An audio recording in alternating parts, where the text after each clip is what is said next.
And due to circumstances beyond our control, Wake Up Wenatchee Valley has safely reached the airwaves live here from Studio 7 in downtown Wenatchee on this Thursday, the 20th day of December 2018. I'm Dan Kuntz, your host. Don't normally promise you a five-star show on Thursday, so I won't promise you a five-star show. We'll give you a 3.5-star show. How's that sound? Well, the first part of the show isn't going to live up to expectations. It never does. But the guest element of the program, second half of the program, will live up to expectations because we have the brand new executive director of the Wenatchee Valley Museum and Cultural Center, Keni Sturgeon, dropping by alongside Ashley Sinner, who's a regular contributor to this program.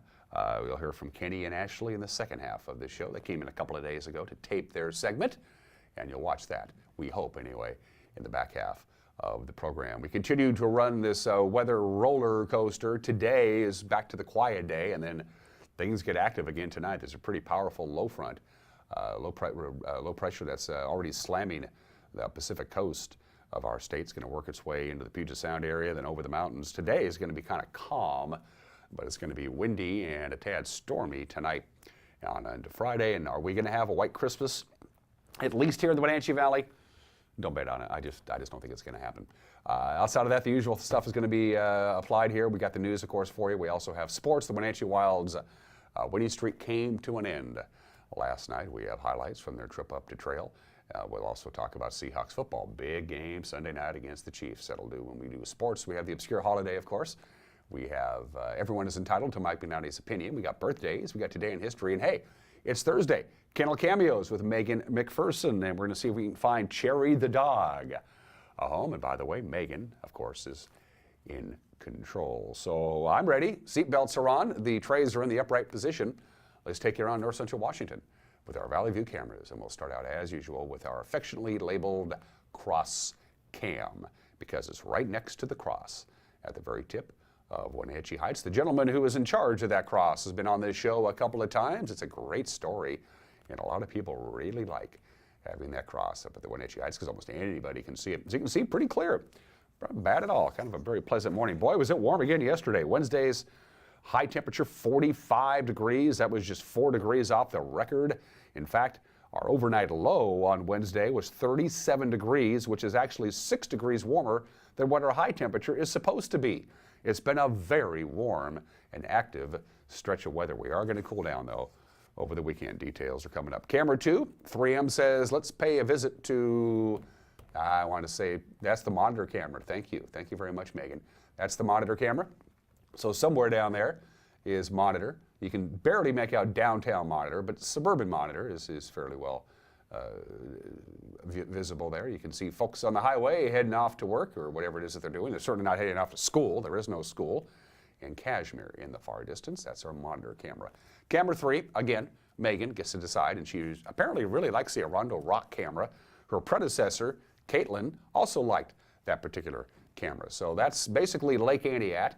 That's what they call the Columbia River behind Rocky Reach Dam, and Turtle Rock dominates the skyline there. You can see the lights of Rocky Reach Dam to your right, but you can't make out the Wenatchee Valley proper because Turtle Rock blocks the view, and you can actually see from that angle why they call Turtle Rock, because it looks like a rock. And finally, camera 4, what do we got, Megan? We got Rock Island. Yeah, boy, this is the second to shortest day of the year, by the way. I didn't mention this. The winter solstice is tomorrow afternoon at 2:08. So tomorrow will be the shortest day of the year. It will be the first day of winter for the northern hemisphere. It'll be the first day of summer for the southern hemisphere. Shortest day of the year. Then gradually the days will be getting longer. But we don't have sunrise here until about 7:45 or 7:46 in the Wenatchee Valley. Good looking view from God's country, which is where we live, North Central Washington and the Wenatchee Valley. All right, 4.5 minutes after the hour from the National Weather Service. What have we got for you? What's Mother Nature have in store for us? Pretty quiet today. Not a lot going on, but there is another round of rain and mountain snow that's going to move to our area later on today. Not a lot to talk about today. We are going to get some rain later on this afternoon as the system approaches. Cloudy and a high near 43. Again, that is still very, very warm for this time of the year. We're not going to get a lot of rain this afternoon.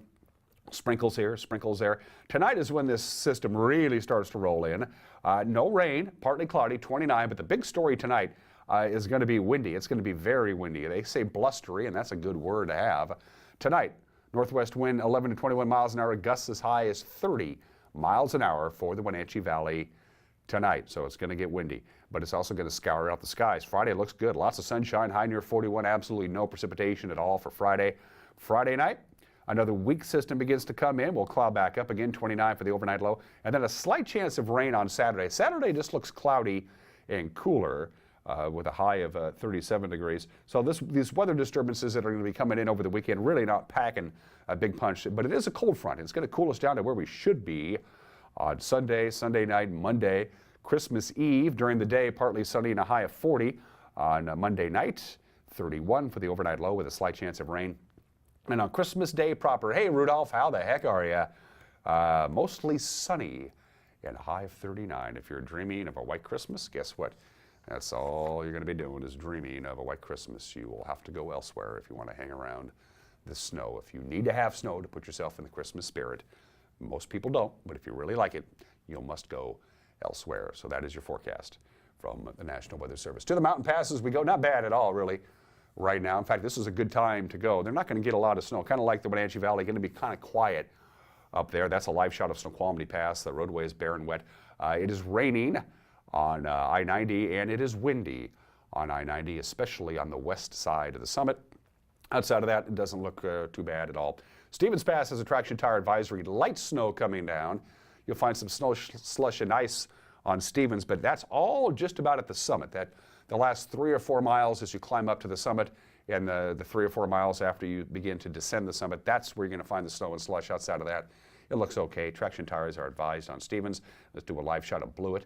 On this Thursday morning, traction tires are advised on Blewett. Nothing coming down out of the sky, but they do have some slush and ice on the roadway. Traction tires advised on Blewett, advised on Stevens. No advisories or restrictions on I-90. There's a winter weather advisory that will expire at 10 o'clock this morning. The snow level's at 4,000 feet. Later on today, it's going to go up to 5,000 feet. So all of the major mountain passes are going to get rain for the most part today, not snow. Snow tonight, though, as it cools back down again. 2 to 4 inches of snow possible tonight. Friday, a couple of inches of snow. Friday night, really nothing. The next really big significant snow event for the Cascades is going to be a very busy travel day, and that's Saturday afternoon and Saturday night. If you're heading over the river and through the woods to grandmother's house for the holidays on Saturday and Saturday night, they're going to get quite a bit of snow. 5, 6, 7 inches of snow in the major mountain passes, but not a lot going on right now. Actually, the big story right now in the Cascades is the wind. If you drive a high-profile rig, you're going to get blown around a little bit. Heads up on that. 8 minutes after the hour. We're going to take a break. When we come back, your Thursday morning news. You're watching Wake Up Wenatchee Valley live this morning from Studio 3 in downtown Wenatchee on the NCW Life Channel.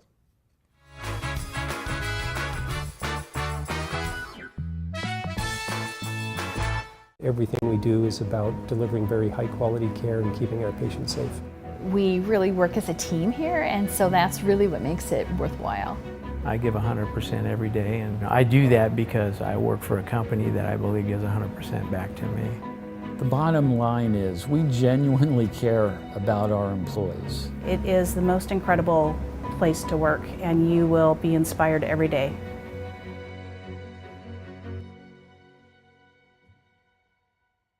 Bay Equity Home Loans in Wenatchee, serving all of North Central Washington. We make it our priority to learn all about your financial needs. Whether you're buying your first home, refinancing, or want a reverse mortgage, our mortgage professionals are ready to guide you through the loan process. We have a wide variety of loan products to fit your family's needs. Call Bay Equity Home Loans of Wenatchee today for your pre-approval. 509-888-0466.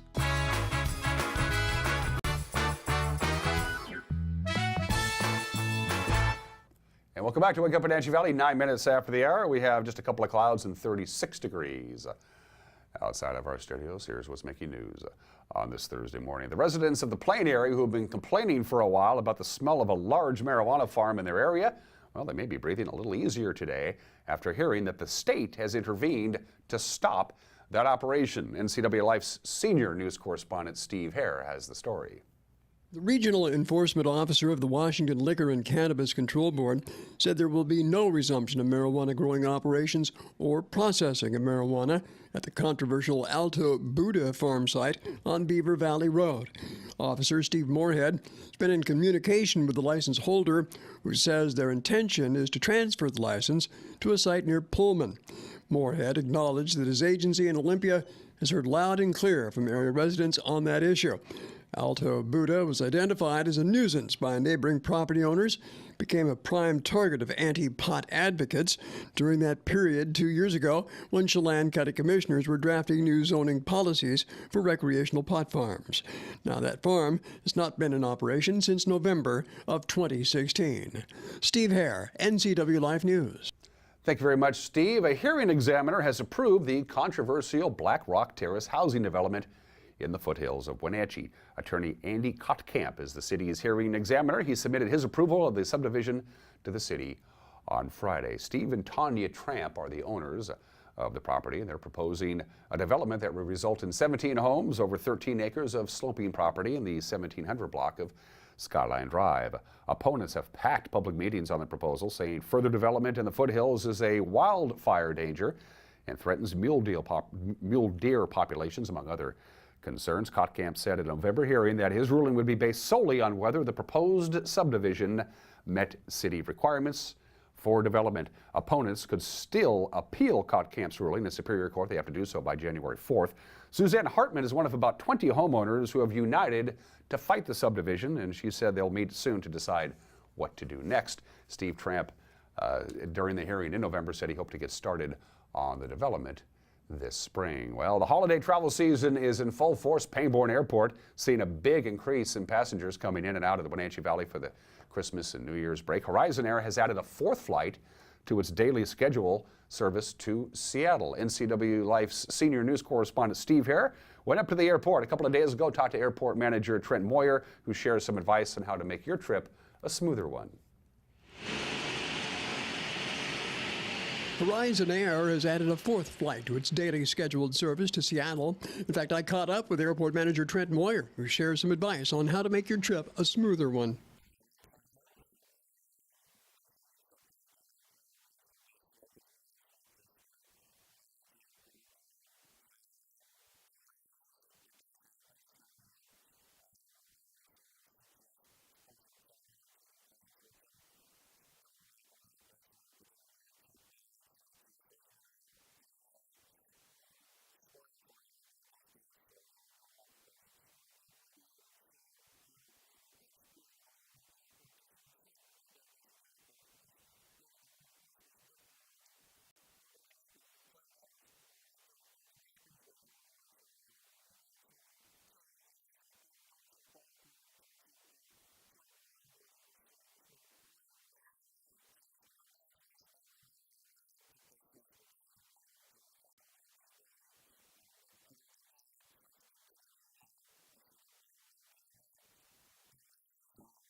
Passengers at the airport were also in a holiday mood as they waited for that 9:30 flight to SeaTac.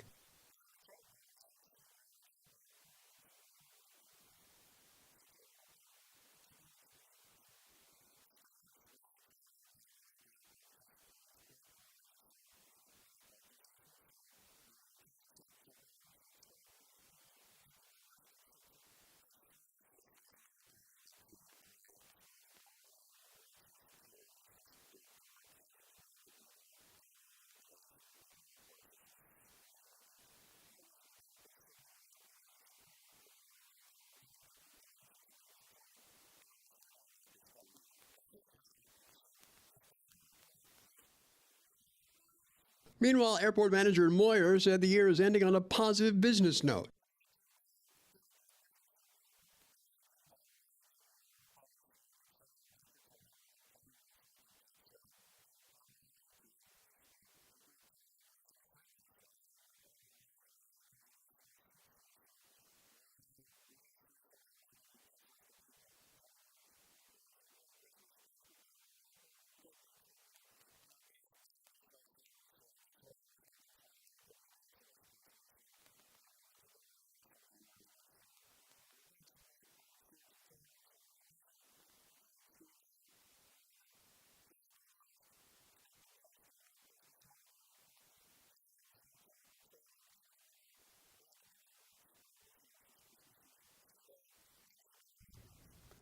Thank you, Steve. Yeoman's work as always on this Thursday morning. Speaking of news, you can watch the news in a nice little tidy package we like to call the news. It airs at 5 o'clock, 6 o'clock, and 10 o'clock. 5, 6, and 10 is your chance to watch our newscast. Grant Olson in the anchor chair also handles the weather forecast. Eric Granstrom with sports. The news at 5, 6, and 10 on television. Also available to watch on demand whatever you want to on your device that you prefer. You can watch it on our Facebook page. Right around 4:30 or 5. You can watch it on our website at ncwlife.com. Again, about 4:30 or 5. And don't forget, our website streams all the time. So if for whatever reason you can't get the NCW Life channel on your television, you can always go to Watch Live, and there we are. And at the bottom of the screen are all the different ways you can get a hold of us. You can pick up the telephone and give us a call.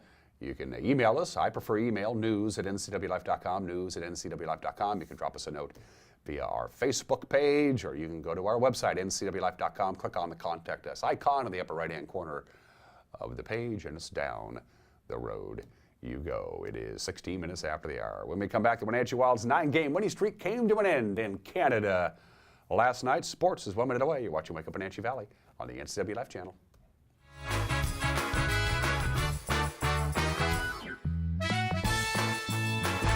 Hey everyone, did you know that the NCW Life channel is North Central Washington's go-to source for news? No matter how you prefer to view your news, NCW Life has you covered. Watch the evening news weeknights on TV, stream it, read it at ncwlife.com, or catch the latest news by following us on Facebook. Stay informed with local news, sports, weather, and shows featuring local people and events. NCW Life, a reflection and a spotlight of the communities we call home. Turn back the clocks and grab the ice melt. Winter weather is here. This is Corey at Rose Tractor. If you're looking for a reliable way to clear snow, look no further than Cub Cadet. For sidewalks and driveways, a Cub Cadet snow thrower will get the job done in a jiffy. For larger jobs, a Cub Cadet Challenger utility vehicle with a snow blade will handle about anything. You can depend on Cub Cadet for years of reliable performance, and we'll help you select the best model for your job at Rose Tractor, family-run business at the corner of 3rd and Rock Island Road in East Wenatchee.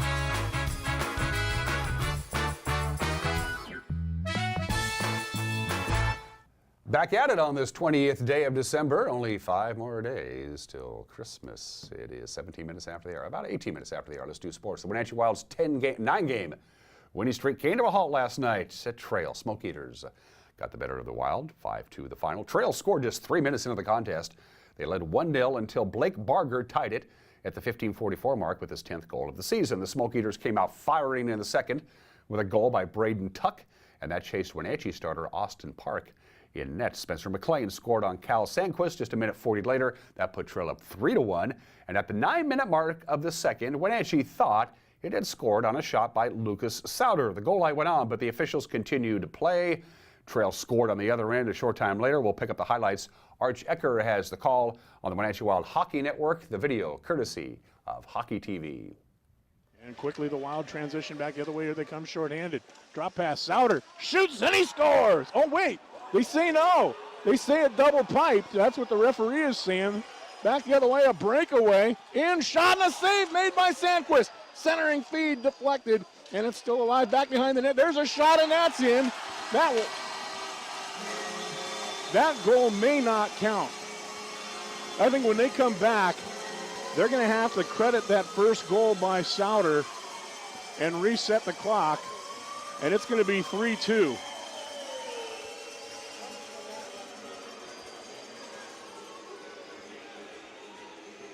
The goal judge light was on. Now the referees are going to confer amongst themselves. Now, if there is justice in the world, then it's going to be a 3-2 score here in a moment.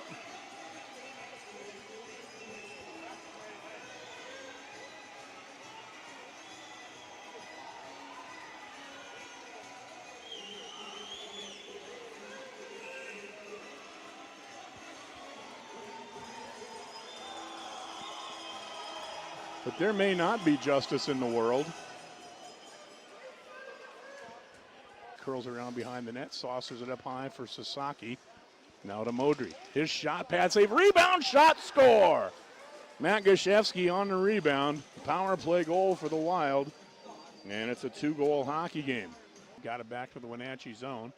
Cook's pass intercepted Giardosi. He blasts, shot save, rebound, off the body and in. Boy, the pucks are bouncing the Smoke Eaters' way tonight, as the Wild's 9-game win streak will come to an end here tonight. The franchise record is 10. It was set back in the Wild's second season. It was the first 10 games of the year, actually, that year. But this is 9 games is a record for the Wild since joining the BCHL, but that comes to an end here tonight. Wenatchee is back in the big city tomorrow. They have a couple of weekend games against the Vernon Vipers. Tomorrow, by the way, ugly sweater night. Saturday is whiteout night at the Town Toyota Center. Then they get a well-deserved holiday break. Speaking of holiday breaks, and the prep schedule is pretty quiet because, well, not a lot going on. Girls basketball, there you see it. Chelan is at Warden. That's a 6 o'clock start tonight. Then in boys basketball, the Goats will take on Warden following the girls' game. Cashmere, they're on the road in Yakima, the gateway to Wapato, to take on the West Valley Rams. Non-league game at 7 o'clock. Well, 2 Seahawks selected to the 2019 NFL Pro Bowl.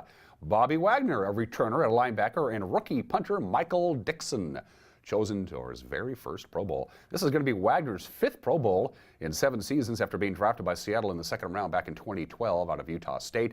He's currently 8th in the NFL with 114 combined tackles.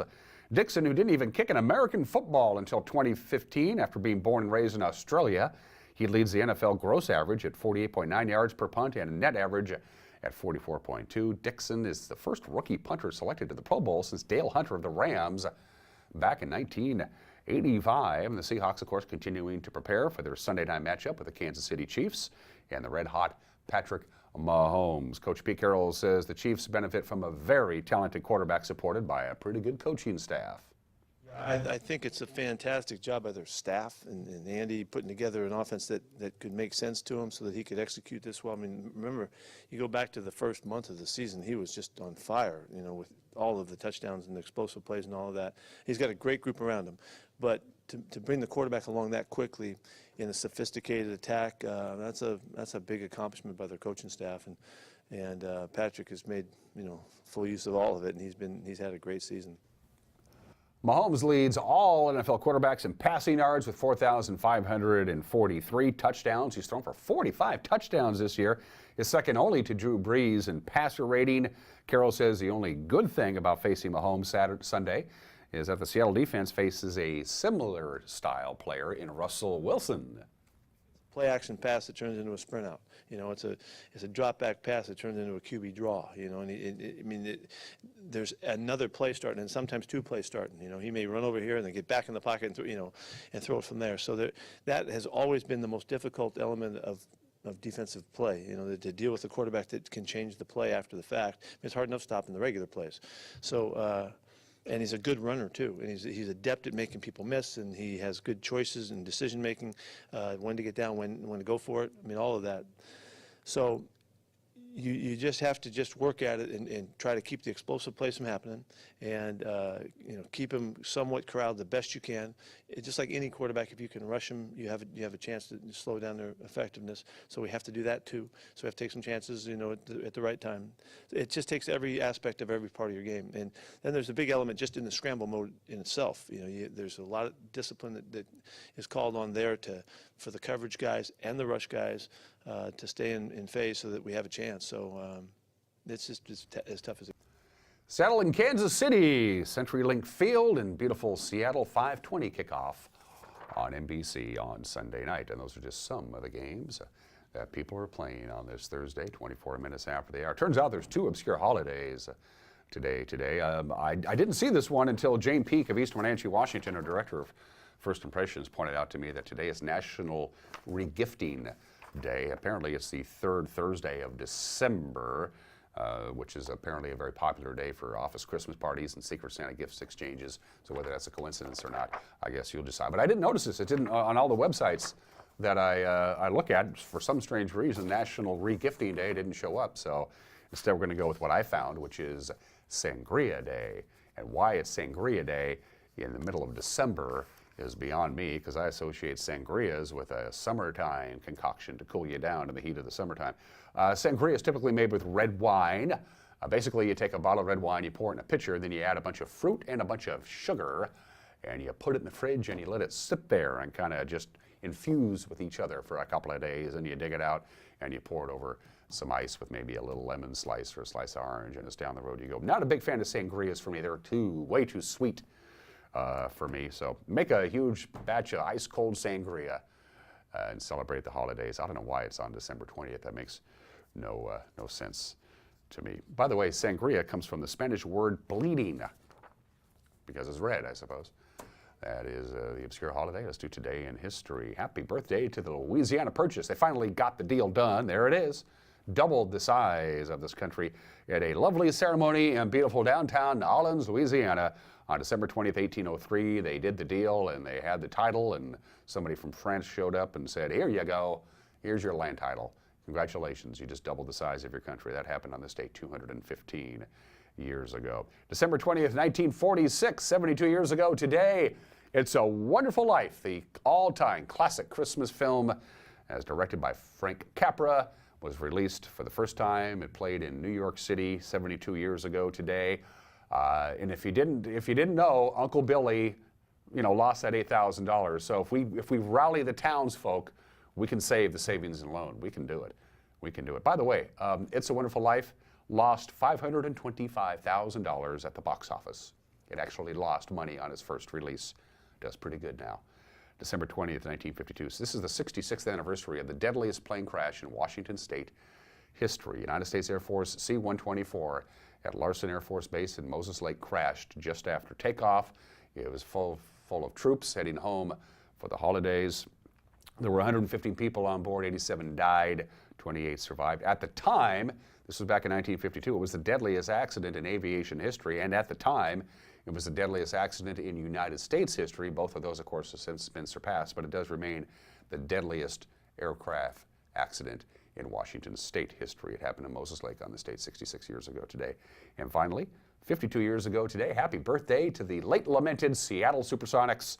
LA businessman Sam Schulman and his buddy Eugene Klein are awarded an NBA franchise for Seattle, Washington to begin play the next year. Of course, the Supersonics were the very first major league sports franchise in Seattle. They're no longer here, but they are definitely missed. And that is today in history. And finally, we got some birthdays for you. A couple of baseball legends. Branch Rickey is probably the most famous baseball executive of all time, and he should. He was born on this date in 1881. Of course, he's best known for breaking the color barrier by having the guts to sign Jackie Robinson and putting him on the Dodger roster. He was the very first executive to draft a Hispanic superstar in Roberto Clemente when he was working with the Pirates. He developed the minor league farm system. He invented the batting helmet. He did it all. He was responsible for a great deal of the expansion of baseball in the early 1960s. Branch Rickey, a legend, was born on this date in 1881. And Fred Merkle was born on this date in 1888, lived a long and fruitful life. He played 20 years in Major League Baseball. But Fred Merkle is remembered for one thing, and one thing only, not his great baseball career, but something that happened on September 23rd, 1908, when he was just 19 years old. That's Fred Merkle's obituary. And Fred Merkle said, when I die, you know what they're going to put in my obituary? Fred Merkle dies, and by failing to touch second base, the Giants lost the 1908 pennant. Yeah, it's exactly what happened. It was the bottom of the ninth inning. Fred Merkle came to bat. There were 2 outs. The score was tied 1-1. Moose McCormick was on first base. Fred Merkle hit a base hit. McCormick went to third base. The next guy up hit a base hit, and McCormick jogged home with the winning run. Unfortunately, Fred Merkle didn't touch second base, and so they called him out on a force play, meaning that the run didn't count. The game ended at a tie. The Giants and the Cubs tied at the end of the regular season. They had to play an extra game, and the Cubs won that game to win the pennant. Fred Merkle, a baseball legend for all the wrong reasons. By the way, his manager never blamed Fred Merkle for that. He said, this thing just happened. It's 30 minutes after the hour. Everyone is entitled to Mike Minotti's opinion and my conversation with Keni, Sturgeon, and Ashley Simmer from the Wenatchee Valley Museum and Cultural Center. But first, let's see if we can get Cherry the dog home. It's Kennel Cameos with Megan McPherson.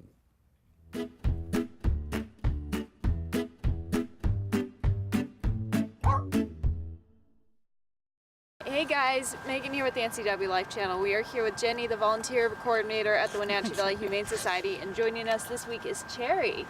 Can you tell us about Cherry? Yes, so Cherry is about a 5 to 6 year old female pit. She is very easy to work with when we take her out on this play yard and out here. She's wonderful to work with. As you can see, she's very treat motivated. I have treats in my pocket and she wants those. Probably her ideal home would be with one person. She shouldn't be with cats. She has lived with a male dog before, and that's been okay. But I think she really would like the one-on-one kind of contact. But as you can see, she's very, very, very affectionate. Yeah. Aren't you? Oh yes, and pet kisses, are the best. So. And if someone wants to adopt Cherry, what should they do? They can come down here to the shelter, and we'd advise you to come meet with her. Take her out, walk her around, put her in the play yard and see.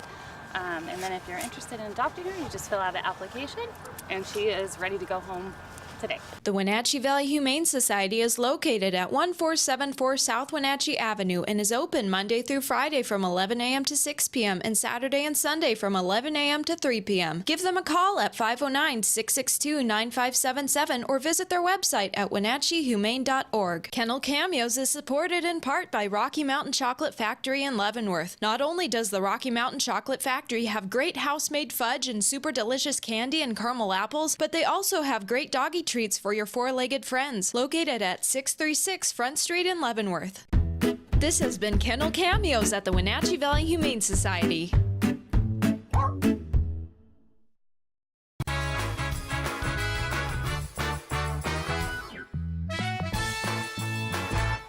What's your Automocha emergency? It's a Frappuccino mocha with whip. The espresso shakes are my most favorite because I can get any flavor. Peanut butter chocolate for pita. Definitely the espresso shakes. My favorite is the mocha for pitas. A peach Red Bull.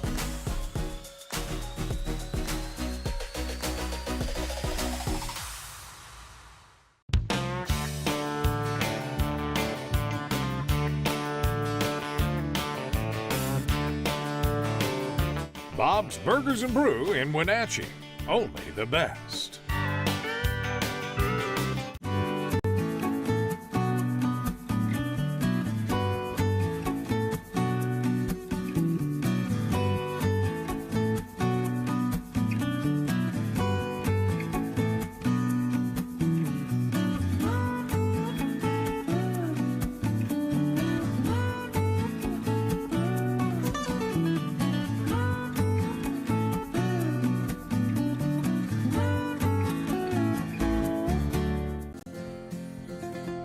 At Local Myth Pizza, we believe in real food, freshly prepared with only premium ingredients. Our cheeses are imported from Italy. Our sauces, dressings, and even our sausages are made in-house fresh daily.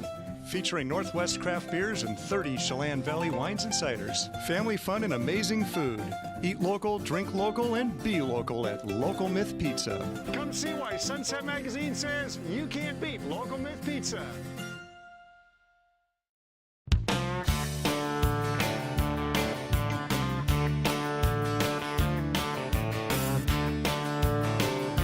Bob's Burgers and Brew in Wenatchee. Only the best. Hey folks, Carrie from Blueberry Hills. A chill is in the air and it's a perfect time for some old-fashioned comfort food like our amazing Eggs Benedict, chicken fried steak, French dips, soups made from scratch, or fruit pies fresh from the oven. The crowds might be gone, but we're still here for you folks, so bring an appetite and a friend to Blueberry Hills in Manson, where you pick, you sit, you eat, and you visit. Open Wednesday through Sunday from 8 to 3. wildaboutberries.com.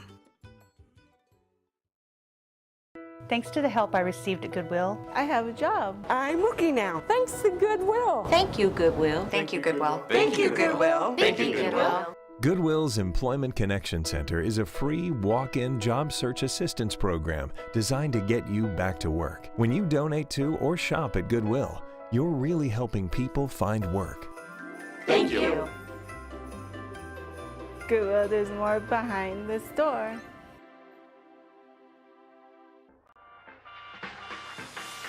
NCW Life Channel is proud to present the Spotlight on Business. We're going behind the scenes to bring you the story of local businesses throughout North Central Washington. How did they get started? And why are they so successful?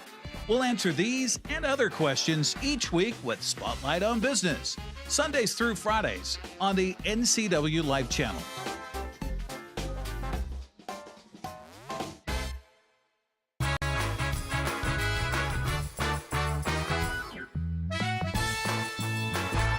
Hey, this is Mike Mad Dog Magnotti, and everybody is entitled to my opinion. Now, I sometimes see on Facebook posts about pictures of police officers in full SWAT gear and the like, stating that these officers are heroes, men and women of courage, and they are. Hey, no doubt, believe me. But a lot of that, if I may say so, is just sometimes macho posing. Not in any way to show disrespect to those involved in the aggressive and potentially violent side of police work, but this is another side of police heroism. Those cops who deal with wounded victims, very often children. Wounds that are not physical, but instead emotional and psychological.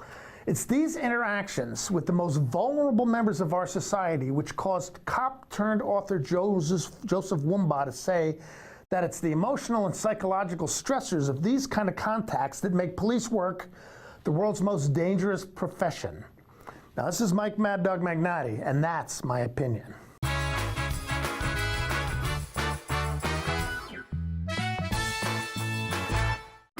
It's estimated that 1/3 of Americans do not have a financial plan. At D.A. Davidson, their advisors are working to change that because they understand the importance of planning for the future. At D.A. Davidson, they believe in partnering together to build a strategy tailored to your needs. They spend the time and have the knowledge to help keep your financial future on track. Let D.A. Davidson Financial Advisors of Wenatchee put the strength of advice to work for you. You don't want to see this happen. It's the oil light on your car. Oil is the lube of life for your car's engine. At Alignment Pros and Express Lube, they pour the best oil your car deserves. Expect fast, friendly, superior service in a clean environment.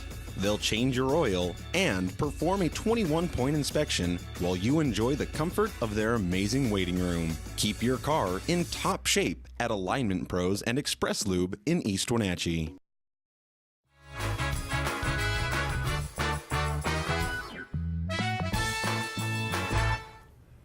And welcome back to Wake Up Wenatchee Valley. I'm Dan Kuntz. It took a little bit of doing because she's had the gig for about a month now. Emails, phone calls, but it finally happened.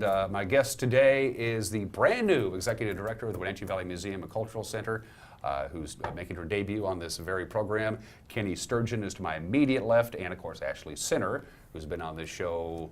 How many times have you been on the show, Ashley? Come to think of it. At least twice.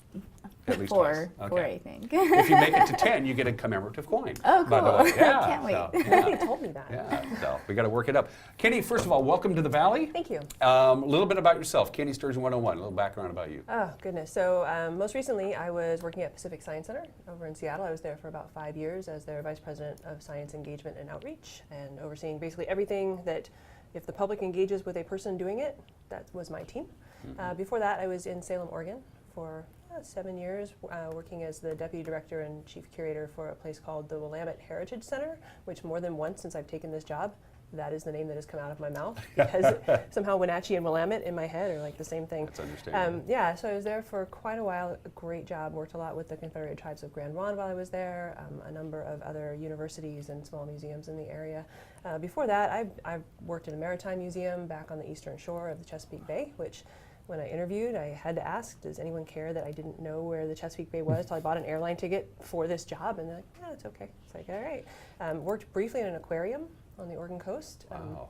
Don't like fish all that much. That's what I learned. I like to eat them, but as just a thing to watch, not my favorite thing. So, and I also ran a very small museum at Western Oregon University called the Jensen Arctic Museum, which was one of the only 2 in the lower 48, just featuring Arctic peoples and cultures and lifeways. So sometime in the long journey of your life, somewhere along the line, the museum, anthropology, culture, history, where did that seed get planted? So when did you say, this is what I'm going to do? Yeah, you know, in all honesty, I had to do a presentation about museums and their role in society. And so I was talking and thinking on what I wanted to share and thinking about my experiences as a kid. And when I was 10 years old, my grandmother, I grew up in the San Francisco Bay Area, she came by the house and she said, we were going to go to San Francisco. I'm like, yes, I love San Francisco. Ghirardelli chocolate, let's go, Gram. And she said, we're going to the DeYoung Museum of Art. And I said, not so awesome, but okay, you want to go, let's go. And we got there and we waited in this really, really, really long line. And what we went to go see was the very first traveling exhibit of King Tut when it came through the U.S. in the 77? 70s. I remember because it came to the Seattle yeah. Center, and our family went. I went 77, 78, right around there. Yeah, right around there. And so I was fascinated. I spent hours in there, just this kid. I mean, he was a kid, and how different his life was from mine. And I just wanted to know everything. And I didn't realize it at the time, not until I was doing this presentation, reflecting backwards, that probably one of the reasons I ended up choosing anthropology, archaeology, and history as my focus as an undergrad and graduate was because of that exhibit. So, yeah. Are people generally in touch with their past, or is it like, I don't care, I mean, is in a general sense? I think less so now. Well, that's a bummer. Yeah, it is. I mean, if you look at just trends of coursework and people taking courses in college, the liberal arts in particular are falling off. History in particular is really falling off. So is anthropology. They used to be one of the biggest majors on any campus. I think there's I don't know if it's less interest or if there's less interest in hearing someone else tell you about history versus exploring on your own through research on websites or going to museums and just forming your own thoughts about what history is and being able to choose what part of it you want to pay attention to. I mean, I've met any number of people who are fascinated by the Civil War. I mean, Oregon has a bunch of Civil War reenactors, even though we didn't fight any part of that war. No, it had nothing to do with it. So I think there's an interest in our past if we get to choose which part of it we want to attend to, and not so much if we have to just do what Professor Sturgeon says we should learn about. Yeah. You have to be interested in, I guess, in that sense. Yeah.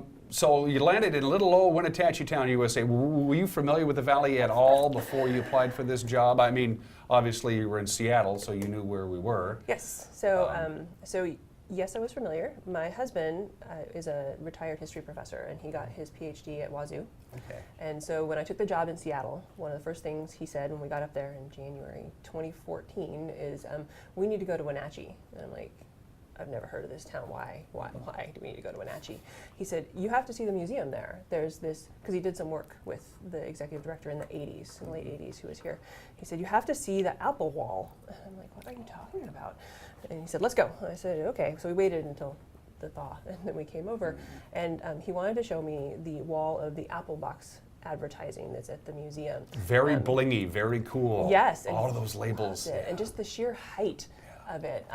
And then the apple sorter was his other big thing. So ever since then, we had been coming, because in addition to seeing the museum, we also realized, because we're big cross-country skiers, we're big hikers, and we canoe and kayak, that this is a great place to just come for the outdoor life. So we came down a couple times a year prior to coming. Well, the job certainly comes with its challengers. Sandy Cohen stepped down about a year ago. My good friend Daryl took over as an interim basis since that time until Keni took over. So Ashley, let me ask you, talk about the process of going from Sandy Cohen to Daryl Dickinson on a temporary basis to finally getting Keni. That took about almost a year, didn't it? Almost a year, yeah. Walk us through that. So it was about December, January last year that Sandy left, and at that time, Mariah Thornock, the deputy director, was instated as the interim until April, and then Daryl came in April. And pretty soon after Daryl came in, then the board started their search, I think in June, for an executive director. So over the summer, they did the search process, and that involved, the weeding down to 2 final candidates, which we opened up one day for a forum at the museum, and then they selected Keni, and then it took a few more months to get her here, and Daryl stayed on the whole time, and Keni really did a lot of work before she got here to make sure that she could hit the ground running. Well, kudos to Daryl, who's one of my favorite people. I really like him. He's a very stabilizing person, and he really cares about the Wenatchee Valley. And he stepped into a kind of a thankless job, and he did it with enthusiasm, and he did it well. He he gets kudos. A lot, and he was doing it really on a part-time basis because he has another job. So we really were lucky to have him for sure. I agree. So how did this land in your lap? I mean, it was like Craigslist or something. I mean, because when you're looking for the executive director of something that's important as the Wenatchee Valley Museum and Cultural Center, you just don't place an ad and get resumes sent in to you. I mean, how did that work, and how did you end up going, this might be something I might want to do? You can both tackle this. We did send it out through like the Washington. There's a Washington Museum Association, so it was posted on some museums. It was really a local search. We didn't put it national, but we did get a lot of applications from all across the country. So somehow the word got out, and we sent it out on listservs and things like that. So it was really just intended to be a Washington search, but it ended up really being a national search by who applied. Yeah, and I had just, my husband and I were in Colorado. We were visiting some friends there, and we were driving, and I got a phone call. I had been in the process of interviewing for another job in Montana, in Bozeman, and I evidently was the second choice of that group. And I got a call, and the recruiter was telling me this, and you know, that never feels good, right? And so my husband, he was trying to cheer me up, and he said, you know, the museum you should run is that museum in Wenatchee. And I thought, whatever. I mean, really, what are the chances that, you know, I know the size of the staff. Those positions don't come open all the time. And so that night we were at my friend's house, and I thought, I'm just going to see what's going on at the museum. And that day they posted the position, and I said, okay, that's just too. That's serendipitous, isn't cosmic. I got to apply. So that's what led me to apply. And you got the gig. I did. I did. So yeah, you're here to stay. I hope. I am. We bought a house. We're good. I love to hear that. I love to hear that. We're very happy. What makes the Wenatchee Valley Museum and Cultural Center different from any other museum? Besides the Apple Wall. Besides the Apple Wall, and there's some really, there's permanent exhibits that are really cool. The Pangborn Herden exhibit is always there for you to see. What makes it a special place to be and a special place to work? I think it's at a really exciting time in the museum right now. There has been so much support from everyone I've talked to in the community, and the opportunities to really become more inclusive in the stories we share, really reach out and work with our Hispanic community, and how do we involve them better, how do we involve the Native American tribes in Colville and down in Yakima, to just better share the full story of the valley. And I think there's a lot of enthusiasm for that, and I think there's a lot of interest in the community for that, at least from everyone who I've been talking to. And it's just a really exciting thing as an executive director to feel that people want this museum to be a part of their life and be a part of their children's lives and to really succeed. And you don't often find that in towns. Most of them are just like, there's a museum over there. Yeah. That's well, nice. I guess one of the great things you should do is if you go out and you find people who are moving to town, they're going to say, this is going to be my new home. I'm going to raise my family here. This is my job, and I'm going to call Wenatchee home. You want to steer them to, if this is going to be your home, come meet your home, and the place you meet your home at is the Wenatchee Valley Museum and Cultural Center. Exactly. Find out some stuff about it, and meet your neighbors too. And I've been to a number of programs that we've had on weekends or in the evenings, and there's 600-700 members of the community in there, which is amazing. The museum is a 501(c), obviously, so book's in pretty good shape right now. Checks are clearing the bank, I'm assuming. I'm just spitballing. So. I think so. But of course, no one sent them back to me yet. Yeah, that's good. Or they're not telling me. That's good. But the backbone of this whole place is they have, of course, a board of directors, but memberships. Yes. Memberships. Get yourself. They have different levels of membership that gets you different kinds of things. Let's get some folks joining the museum. How do we go about doing that, Ashley? Well, you can do it online at wvmcc.org, or you can come in or call the museum. And yeah, we have, of course, the basic memberships, but we have memberships that are reciprocal, so you get benefits here locally, just like any member of our museum. But then you can also travel and go to other museums and science centers, and you don't have to pay the admission prices to get in. And some of these are quite frankly, kind of expensive. Yes. Ours is cheap, but and, I mean, some of these can be a little on the pricey side. Yes. You whip out your premium membership card and you walk right in the door. Pacific Science Center is one of them. No lie. So, when I think of the Pacific Science Center, we went there when we were kids, is I think kids. They bust the kids in and they just have a whale of a day. But they do that here, and the Wenatchee Valley Museum and Cultural Center is only like a half a block from our studios. And so on a regular basis, one of the best things I love to see is I peek down on Mission Street and I see they have the cones out and it says parking for buses only, and that means the kids are coming. Yeah. And that's a good time to plant that seed, isn't it? When those It buses is. drop off those kids and they get to go meet their town. It is, and you know that the kids in our school districts in Wenatchee and East Wenatchee come for free, in no small part thanks to the cities and their help in supporting us. So yeah, we work to give them the best experience we can. Come back, bring your families if you had a good time. So for sure, get 'em We talked down. about permanent exhibits, but it should be noted. Okay, you went to the museum once and I saw it, so there's nothing else to see. That's a fallacy. It's a complete false, isn't it? Yep. There's something always new going on. Yes. For instance, Ashley.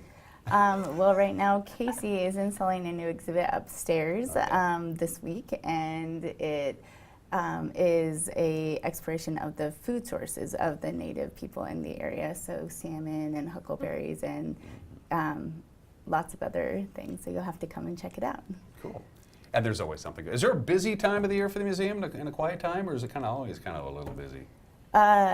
I think that it's pretty much always busy. There's always something happening at the museum, and that's year-round. So it might be busier in the summer for kids with our Super Summer Adventure Camps, but of course, when school gets started, it's busy for kids too with school tours. And then we, of course, have lots of things for adults with the environmental film series that happens during the fall and winter. And then of course, Night at the Museum will be in March this year. So, what did you do to learn about the Wenatchee Valley? I mean, did you just Google Wenatchee Valley and start doing it? What kind of homework did you do to learn about your new hometown before you even came here? I am still doing my homework to learn about this town. And yes, I did actually just Google Wenatchee. I was working on a federal grant so we can do some planning and talk about the demographics of the area. So I did look at that and the economics of the area as well. But I have been given a number of books by all kinds of people, actually. Read this, read this, read this. So I am working my way through them. So, because honestly, I'm not super familiar with the history of the area. Mission runs south to north, and Chelan runs north to south. I know that one too, Okay. and I can go both ways on Wenatchee, which I've heard is the Ave. That is the first we call it day the Ave. one I learned that because They I call was it the looking Ave. for a pet store, Yeah. and both Daryl and one of my employees said, "Oh, it's down on the Ave," and I'm like, "Oh, sent you down to Firehouse." I'm assuming you mean Wenatchee Avenue, and they're like, "Yes." Yes. Okay. And Keni mentioned off camera when we were getting set up, you were rather pleased with the hospitality of our little hamlet of north central Washington. Yeah, we got some pretty good people here. People here have been unbelievably welcoming and really nice. My husband and I just enjoy, we go out fairly frequently, just around town and Christmas shopping, and everyone's just been super friendly. And coming from Seattle, that's just such a change. Seattleites keep themselves to themselves when you're out in public. Well, they're over-caffeinated, for one thing. I'm not sure what it is, but yeah. Anything else on your mind while we have you? First of all, I'd like you to be a regular guest, if you don't mind. Right. But while I have you here, Keni, anything else you want to talk about before we cut you loose? I know you're a busy woman. Yeah, so... Come to the museum. Yes, there, how's exactly. Perfect. I'll just leave it at that for right now. Leave it at that. Give me a little bit longer. If this is your home and you haven't been to the Wenatchee Valley Museum and Cultural Center, I will do the honors because she can't. She has to be nice, but I can say, what's the matter with you? Go to the darn museum. Really, get yourself a membership. This reciprocal thing is a great deal. It really is. It's you got your card and you can go to about 1,000 different museums. Well, I think it's 1,300, and some of them are even around the world, not just in North America. So it's pretty cool. And if you have a family of 4, just one trip to the Pacific Science Center, even if it's a half hour, you've already, made it worthwhile. Yeah. Well, welcome to the Valley. By the way, your husband's retired, so what does he do with his time? He is researching and writing a book. Oh, okay. So, good. Yeah. Good. I read the dictionary once. It's got all the books in it. Keni, it's good to have you here. Ashley, as usual. And next time, let's have you come in like maybe once a quarter, and we'll talk museum stuff. Yep. Anytime. I'm looking forward to it. Good. Thanks. So how was the drive here from the work to the station? So much traffic. part. Usually we walk, but it's raining. Yeah. You mentioned traffic. I love it when people complain about the traffic in the Wenatchee Valley. I'm going, come on, she was in Seattle. Oh, don't. We got it so easy. We got it so easy. Yeah. You're watching Wake Up Wenatchee Valley on the NCB Life channel. We'll be right back.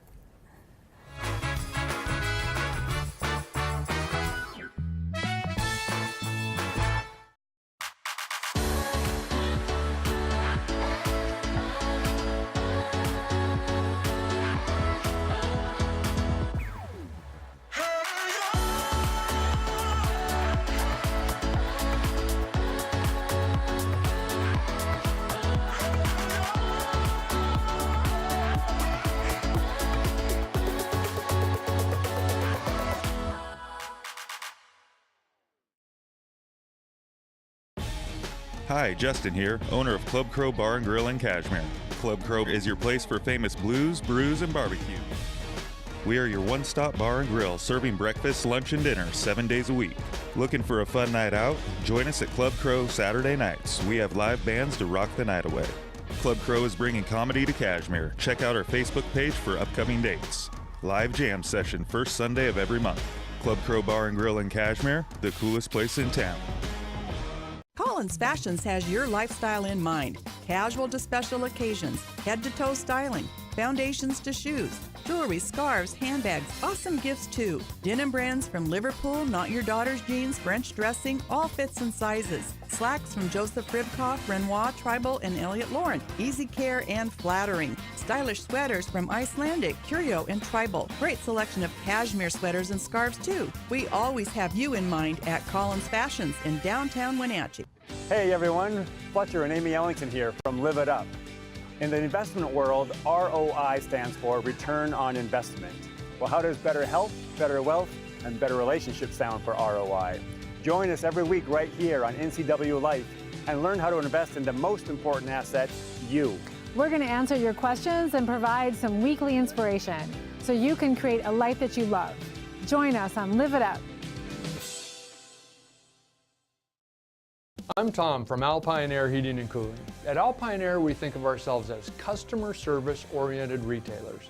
When you make an appointment, please visit our store, meet our people, see our shop. We are serious about heating and air conditioning. Carrier and Alpine Air are offering huge factory rebates and financing options for all your needs. Turn to the experts at Carrier and Alpine Air. Call for your free replacement estimate. Heat and air, call Alpine Air, 662-6846.